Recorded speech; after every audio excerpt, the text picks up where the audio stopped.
এরকম জায়গায় আমি বাঁচতে চাই না, মেরে ফেলুক আমাকে। আমি এইরকম দেশে বাঁচতে চাই না। এই 1 কোটা আন্দোলন করতে কত শিক্ষার্থী মৃত্যু হইতেছে, পুলিশ আমাদেরকে গুলি ছুটতেছে। একটা নর্মাল স্বাধীন দেশের মানুষ এখানে আন্দোলন করতেছে।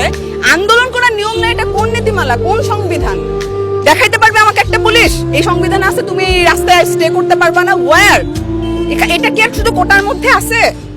ডিউতে ঢুকে আমার ভাইদেরকে মারতেছে, কেন মারতেছে? তার অধিকার কি? তার ব্রেন আছে ডিউতে পড়ার, এই পুলিশদের ব্রেন আছে ডিউতে পড়ার। ফাইজলামি করে তারা আমাদের সাথে। অবশ্যই বলতে পারি, সে একটা মেধাকে মারতে পারে না।